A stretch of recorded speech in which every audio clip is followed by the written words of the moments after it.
The massive doors of the Galactic Council chamber slid open with a sound like thunder.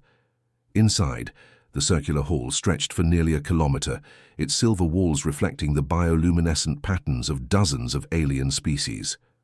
Representatives from 47 different worlds had gathered, their various forms creating a living rainbow of colors, textures, and impossible geometries. At the center of it all stood a single human figure. Ambassador Kim Dae-ho looked almost comically small compared to the towering insectoid mantics delegates or the crystalline bulk of the geologians. His simple black diplomatic uniform seemed plain next to the elaborate ceremonial armor worn by the warrior species. Yet somehow, his presence dominated the entire chamber. The ambient temperature had dropped several degrees since his arrival.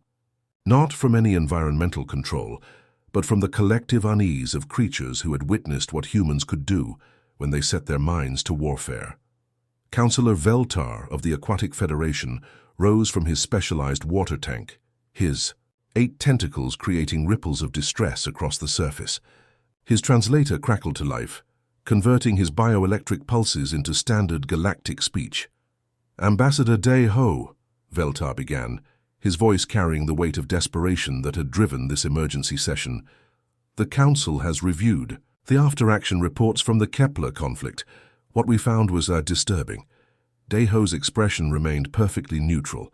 He had expected this moment for months, ever since human forces had achieved what military analysts were calling the most efficient victory in recorded galactic history. 3 separate alien civilizations had requested immediate ceasefire rather than continue fighting against human ground troops. The hegemony of Keth possessed the most advanced personal combat armor in known space, continued the geologian representative, his voice rumbling like shifting mountain stones. Their warriors were bred for combat across 7 generations. They had never retreated from any battlefield in their 1,000-year military history. "Until they met humans," whispered the ethereal delegate, her gaseous form shimmering with anxiety. Dae-ho nodded slowly. The hegemony valued honor above all else. They believed that dying in battle was the greatest achievement possible, so we gave them exactly what they wanted, honorable defeats. We studied their combat rituals, learned their traditional forms, and then systematically demonstrated how even their most honored techniques could be countered.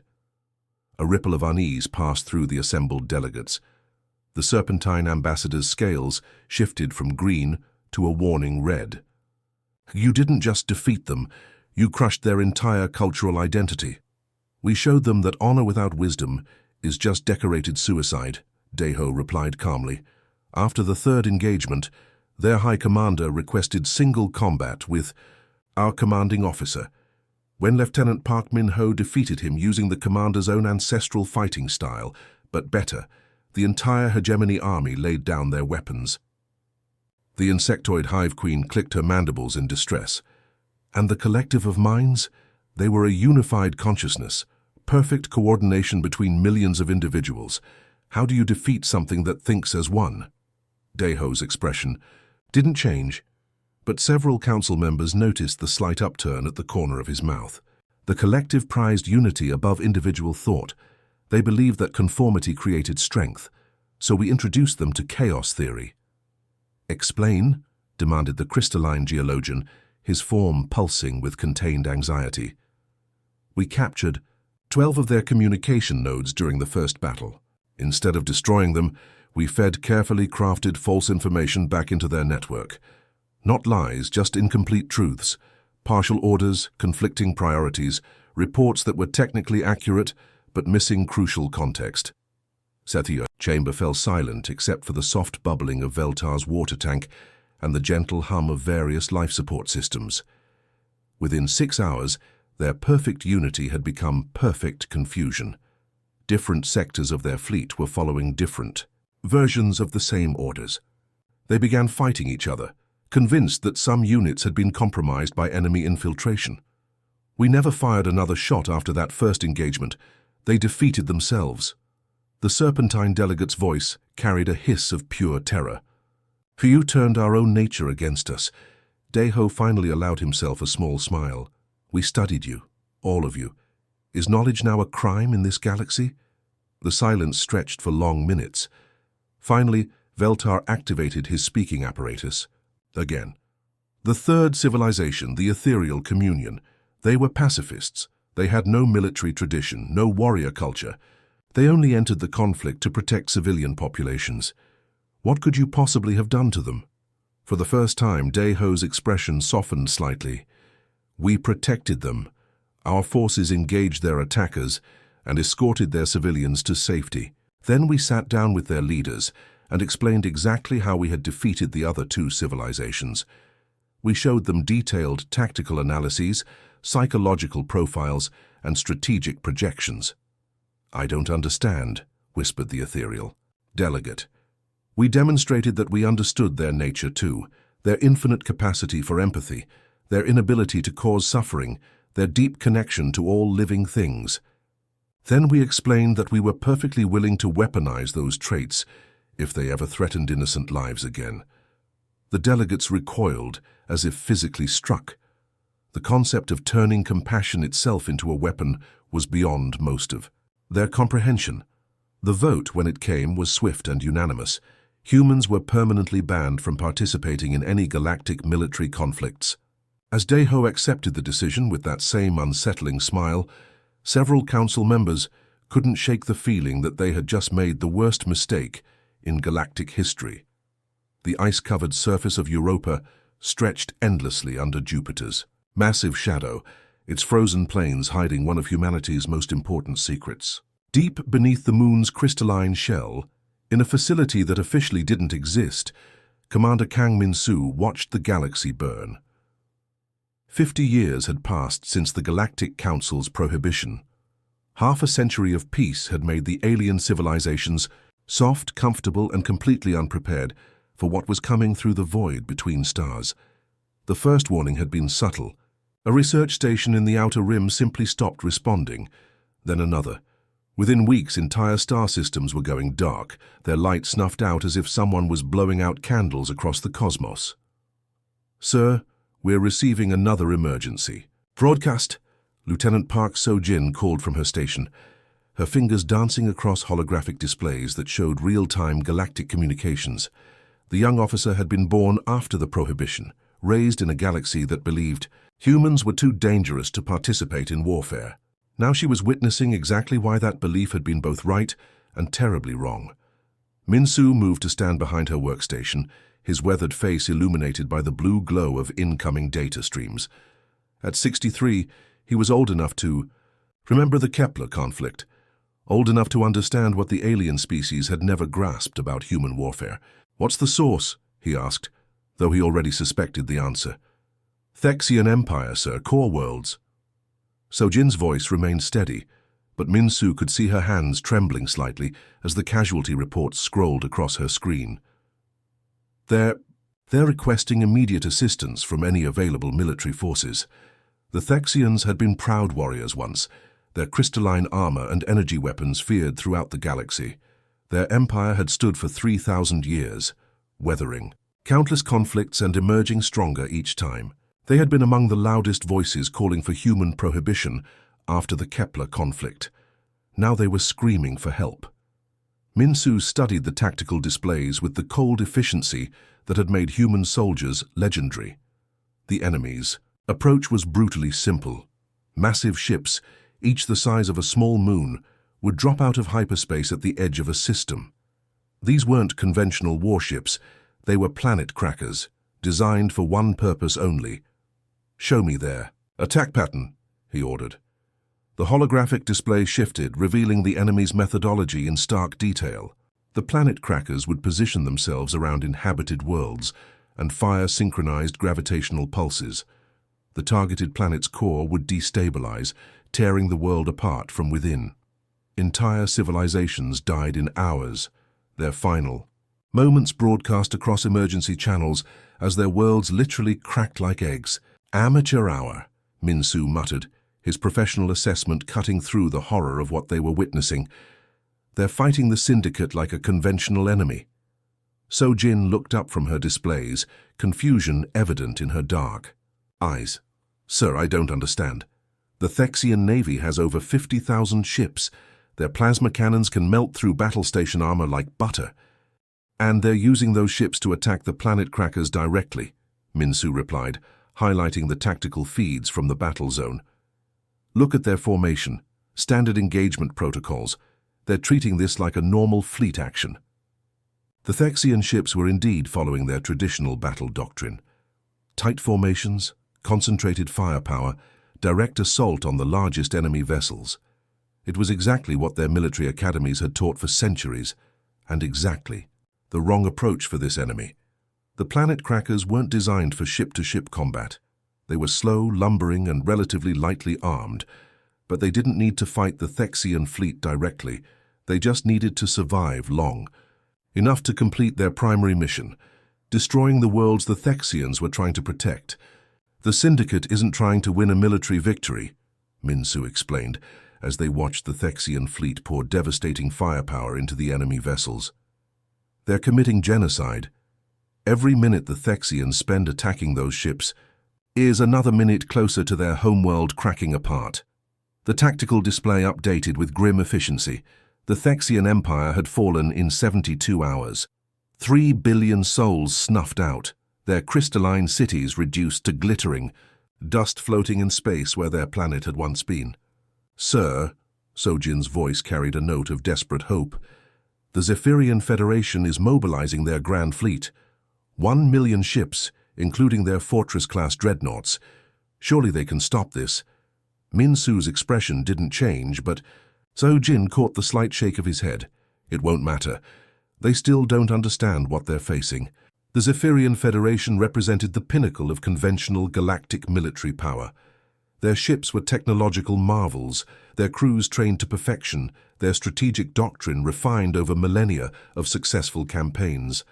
Their Grand Fleet had never known defeat, had never even faced a serious challenge to their supremacy. Within days, Minsu's prediction proved devastatingly correct. The Federation's mighty armada, 1 million strong, met the Void Syndicate in the terminus, Nebula. The battle lasted 18 hours and ended with the complete annihilation of the Federation fleet. Not a single ship survived to report what had happened. The emergency broadcasts that followed painted a picture of absolute terror. The same alien species that had once demanded human prohibition, that had insisted humanity was too dangerous to participate in galactic warfare, now faced complete extinction. Their final transmissions all carried the same desperate question, the same forbidden plea that they had spent 50 years ensuring they would never have to make. Where are the humans now? The morning sun cast long shadows across the terraced rice fields of New Seoul, its golden light reflecting off the flooded paddies like scattered mirrors. Former Admiral Lee Hee-jin knelt beside her vegetable garden, her weathered hands carefully tending to tomato plants that had taken her 3 years to perfect in Earth's rebuilt soil. At 71, she looked like any other retired farmer. Her grey hair was tied back in a simple ponytail, dirt stained her worn coveralls, and her face bore the peaceful expression of someone who had found contentment in quiet routines. Nobody looking at her would guess that she had once commanded the most feared battle group in human history. The soft chime of her communicator broke the morning silence. Hee-jin glanced at the device with mild annoyance. She had specifically requested no interruptions during her gardening time, but when she saw the encryption signature, her blood ran cold. The message was from Velkani, her old Altarian intelligence contact. They hadn't spoken in 15 years, not since the final classified briefings that had convinced Earth's government to accept the galactic prohibition. Velkani wouldn't break communication silence unless something catastrophic was happening. Hye-jin set down her tea with deliberate care, her mind already shifting from peaceful retirement to the razor-sharp focus that had made her legendary. The message decoded itself as she watched, revealing casualty reports that confirmed her worst nightmares. 27 civilizations had fallen to the Void Syndicate in 3 months. The numbers were staggering.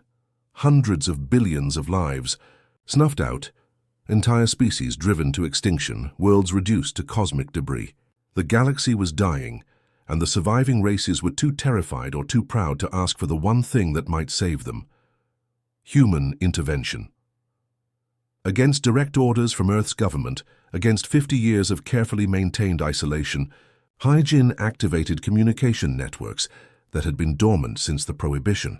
Her fingers moved across holographic interfaces with practiced efficiency, sending out coded signals to addresses that officially didn't exist.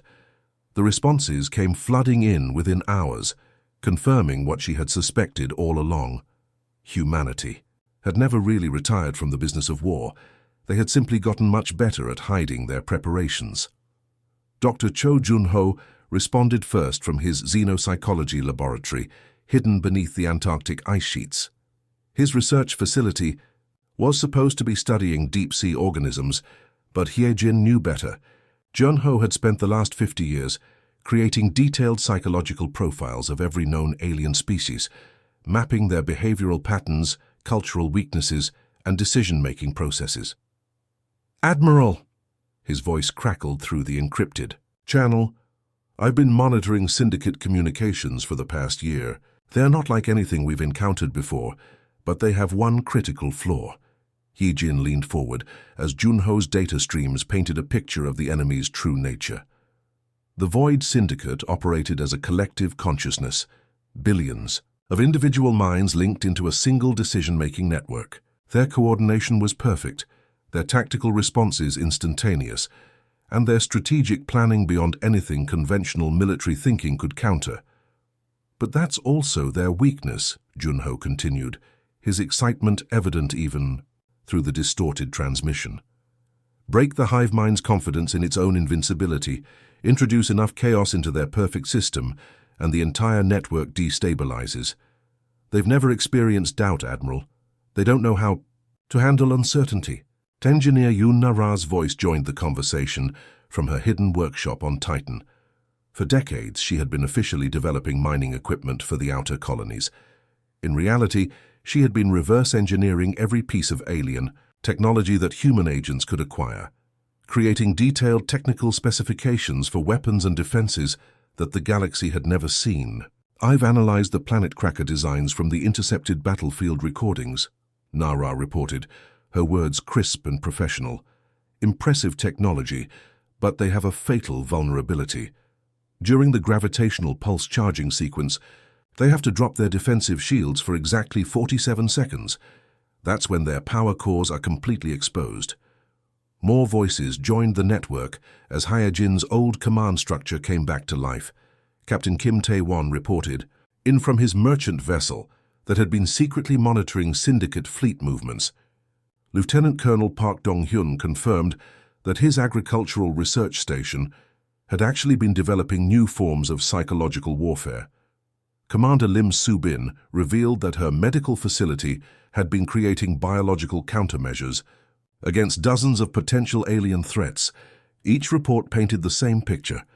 While the galaxy had spent 50 years enjoying peace and forgetting the harsh realities of warfare, humanity had spent that same time preparing for threats that didn't even exist yet.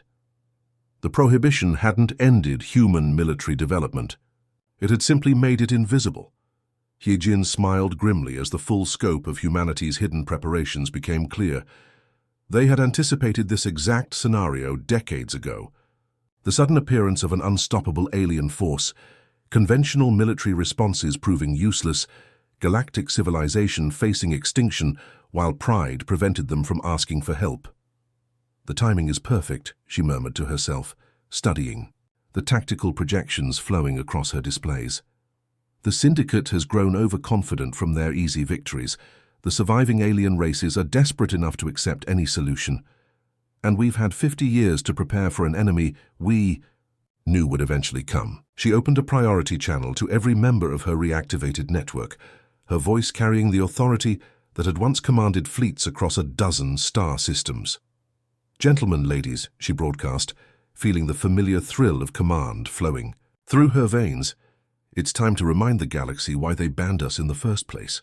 Operation Ghost Protocol is now active. Begin Phase 1 immediately." Across human space, in hidden bases and secret facilities that the galaxy had never suspected existed, dormant military assets began to stir.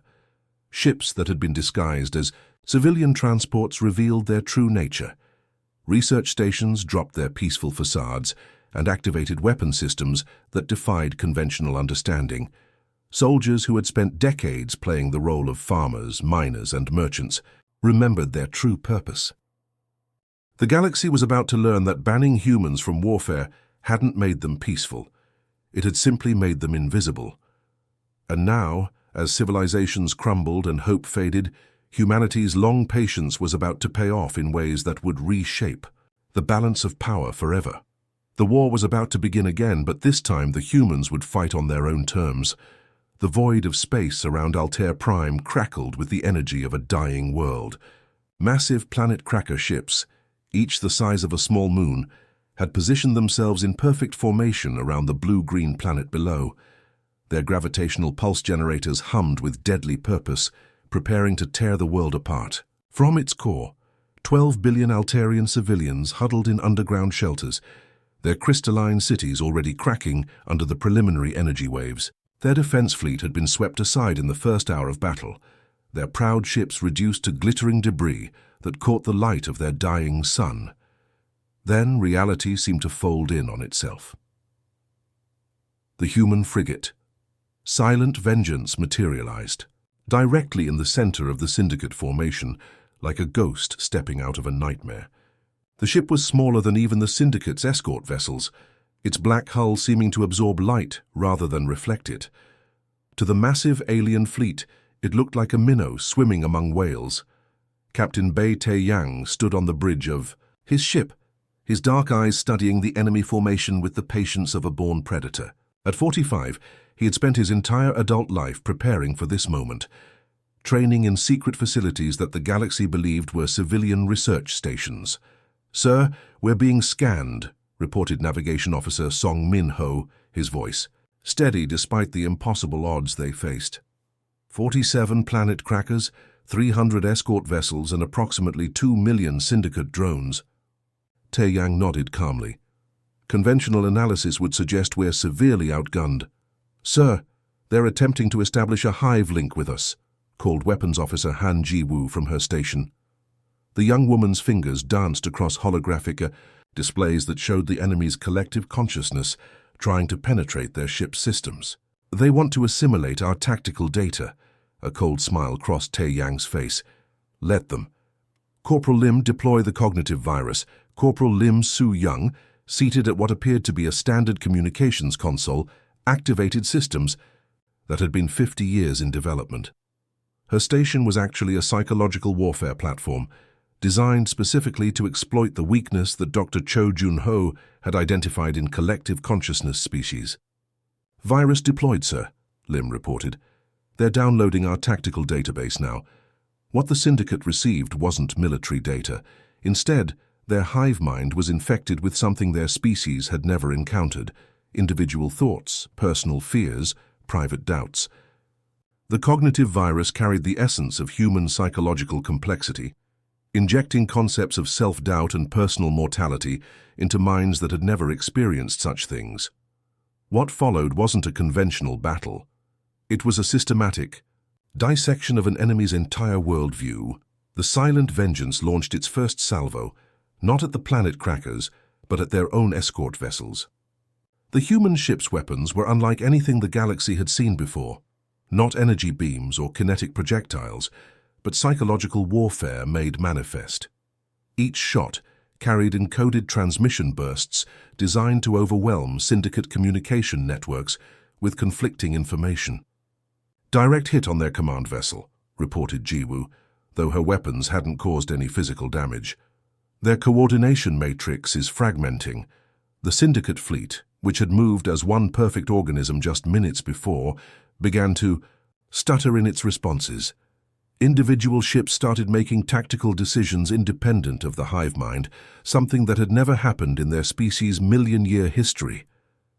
Tai Yang watched the chaos spread through enemy formations with professional satisfaction. "Launch the decoy packages." What appeared to be additional human ships materialized throughout the battle zone. The Syndicate fleet immediately shifted to engage these new threats, their massive weapons systems targeting vessels that seemed to be broadcasting human tactical signatures. But the decoys weren't ships at all. They were sophisticated holographic projections, each one designed to fail in specific ways that would send carefully crafted defeat signals back to the Syndicate hive mind. Every time a human ship was destroyed, it broadcast false information about human weaknesses, tactical limitations, and strategic intentions. The psychological effect was devastating. The Syndicate collective consciousness, evolved to process success and victory, suddenly found itself drowning in reports of human defeats that made no tactical sense. Ships that should have been easy kills were somehow still fighting. Weapons that appeared to destroy human vessels were mysteriously ineffective against identical targets. "Sir, the enemy formation is breaking apart," Song reported, disbelief evident in his voice. They're actually retreating." On the planet below, Altarian Defense Coordinator Zelvani watched through his command center's main display as the impossible unfolded before his compound eyes. The unstoppable Syndicate fleet, which had crushed 27 civilizations without a single defeat, was fleeing in complete disorder. "They're retreating?" he gasped, his translator struggling to convey his shock in standard galactic speech. Tai Yang's voice cut through the confusion with calm certainty. "No, Coordinator, they're learning to be afraid. We've introduced them to an emotion their species never evolved, individual terror. Across the Syndicate fleet, something unprecedented was happening. Individual ships began questioning the hive mind's decisions. Drone pilots, who had never experienced independent thought, suddenly found themselves wondering if their next mission might be their last. The collective consciousness that had been their greatest strength was tearing itself apart from within. The retreat became a rout as Syndicate vessels fled the system in complete panic.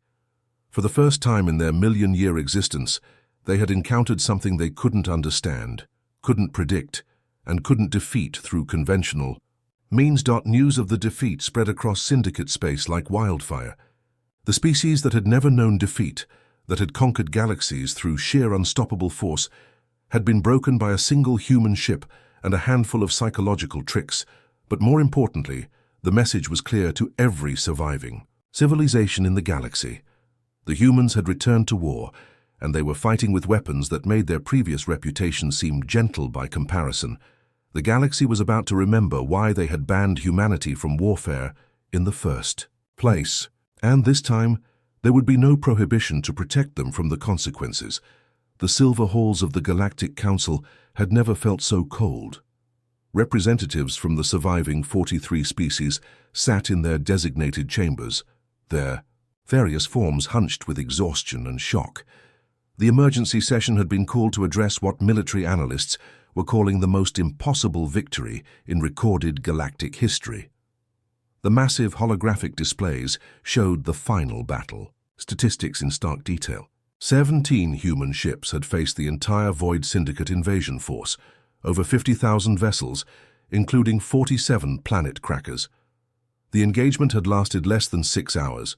The result was complete Syndicate retreat from galactic space. Councillor Veltar's tentacles writhed with nervous energy as he activated his speaking apparatus. His water tank had been repaired hastily after the Syndicate attacks, and stress fractures still showed along its crystalline walls. The tactical analysis makes no sense, he began, his bioelectric voice crackling through the translation matrix. Our best military computers cannot explain how 17 human vessels defeated an armada that destroyed 27 civilizations. The crystalline ambassador, her geometric form pulsing with confused light patterns, leaned forward in her mineral chair. "How did they do it?" she whispered, her voice creating harmonic resonances throughout the chamber. "The humans had only 17 ships against their armada of thousands." A ripple of unease passed through the assembled delegates. They had all reviewed the battle recordings, had all tried to understand what they had witnessed. But human warfare had evolved far beyond anything their military doctrines could comprehend. The air in the center of the chamber began to shimmer, and a holographic image materialized. Admiral Jiang Su-min appeared before them, her uniform bearing insignia that many council members didn't recognize. At 62, she looked exactly like what she was, a professional soldier who had spent her entire life preparing for warfare that others couldn't imagine. Her expression was neither triumphant nor apologetic, merely matter-of-fact, as if she was reporting on a routine training exercise, rather than the salvation of galactic civilization. "Honored delegates," she began, her voice carrying the quiet authority that had commanded fleets across a dozen star systems. "I understand you have questions about our recent intervention against the Void Syndicate." The Serpentine delegates' scales shifted to an angry red. "You violated the prohibition. 50 years of peace and you—" "We saved your lives," Zhang interrupted calmly. "You banned us because you were afraid of what we might do to you. But we never fought wars to hurt others. We fought them to make sure nobody would ever want to fight again." The Hive Queen's mandibles clicked in distress. The Syndicate was unstoppable. They had perfect coordination, infinite numbers, technology beyond our understanding. How could 17 ships? "We didn't fight their ships," Zhang explained, her holographic form solid and commanding despite being merely light and energy. "We fought their minds.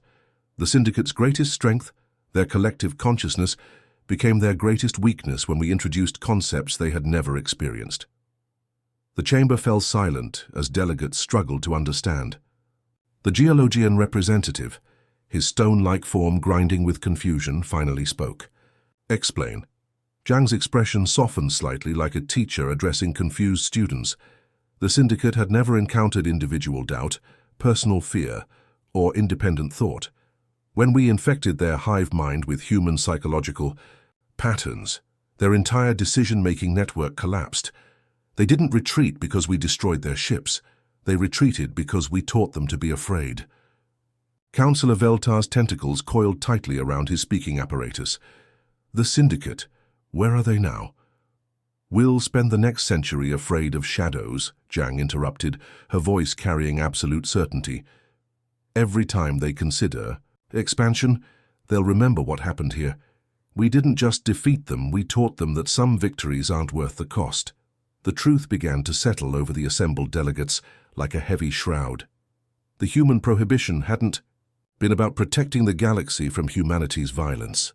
It had been about protecting everyone else's ability to sleep peacefully at night, safe in the knowledge that they would never have to face what the Void Syndicate had just experienced. The ethereal delegate's gaseous form shimmered with realization. "You've been watching us all along, haven't you? Protecting us without our knowledge." Zhang nodded slowly. "We never needed your permission to defend this galaxy. We just wanted you to feel safe enough to dream of better futures. Consider that our gift to you." As her holographic image began to fade, the council members looked at each other with new understanding. Humanity hadn't been banned for being too violent. They had been banned for being too effective at making violence obsolete. The chamber remained silent long after the transmission ended.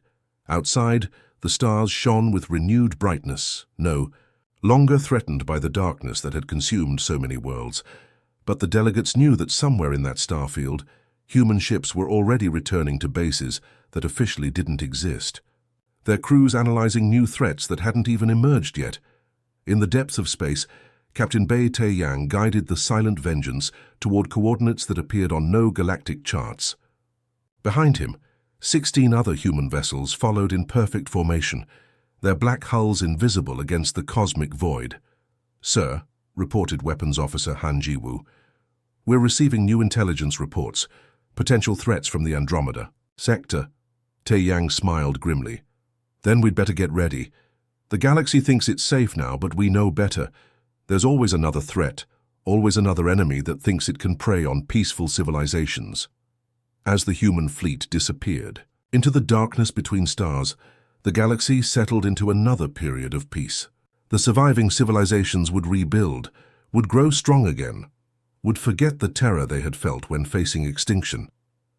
But in hidden bases and secret facilities scattered across human space, soldiers and scientists continued their eternal vigilance. They studied potential threats, developed new weapons, and prepared for enemies that didn't exist yet. The galaxy could rest easy, knowing that its most dangerous protectors were watching from the shadows, ready to remind anyone who threatened peace exactly why humanity had been banned from warfare in the first place. The end.